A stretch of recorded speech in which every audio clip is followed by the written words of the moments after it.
Depuis le mois d'août dernier et la reprise du championnat de France de Ligue 2, Jean-Louis Garcia n'a jamais pu compter sur un effectif au grand complet et ce ne sera pas le cas d'ici à la fin de saison. En début de semaine, le milieu de terrain Julien Sola, qui souffre de douleurs récurrentes au genou depuis le début de l'exercice 2008-2009, nous a confié qu'il ne rejouera pas en compétition officielle cette saison. Même si son état de santé s'améliore et qu'il commence à retrouver de bonnes sensations, Julien préfère prendre son temps. Son objectif, c'est d'être opérationnel au mois d'août prochain. En ce moment, je suis assez content parce que j'arrive à travailler sur le terrain, sur des exercices de technique, des petits appuis avec Benoît. Donc c'est encourageant, chose que j'arrivais pas à faire il y a un mois. Donc voilà, c'est bon signe. Mais par rapport à la fin de saison, je pense que ça sera trop juste. Je préfère me bien préparer et commencer une saison complète pour l'année prochaine en bonne forme. Ça, c'était pour la mauvaise nouvelle. La bonne, par contre, c'est le retour d'un joueur que l'on n'avait plus vu sur les terrains depuis 7 mois. Ce joueur, c'est Delis Aou. Victime d'une arthrose de la hanche en début de saison, le latéral gauche angevin a travaillé d'arrache-pied toute l'année pour revenir à son meilleur niveau.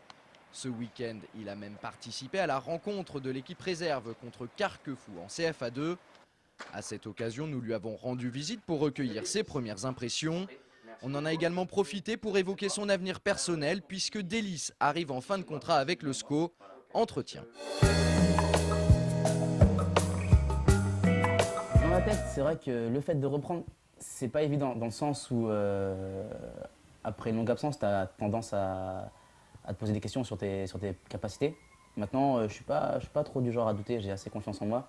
Donc ça a été vraiment de bonnes sensations. Sur mes appuis, j'étais bien, et, je me sentais tonique. Après, techniquement, voilà, j'ai fait simple, j'ai fait propre. Vraiment, je me suis senti à l'aise, vraiment. Ce qui a été le plus difficile, c'est que je me suis plaint souvent au docteur d'avoir mal, mais c'était un jour au psoas, le lendemain aux adducteurs, au pubis. Donc pendant bien 3-4 mois, je me suis plaint sans qu'on puisse vraiment trouver ce que j'avais. Donc c'est vraiment là que c'était le plus difficile de ne pas savoir ce que tu as. Très sincèrement, le seul moment où j'ai eu un doute, parce qu'il y en a eu, c'est quand autour de moi, que ce soit, faut dire ce qu'il y a, que ce soit au club ou même dans ma famille, quand les gens ont commencé à me dire ouais mais de l'arthrose de hanche à ton âge, tu as une mobilité vachement réduite, est-ce que tu vas pouvoir après l'opération revenir sur le terrain? C'est vrai qu'à ce moment-là on doute. J'ai vu mon chirurgien, il m'a expliqué que voilà, c'est vrai que c'était pas courant, mais que à tout problème il y a une solution et que maintenant il fallait juste être confiant et prendre le temps.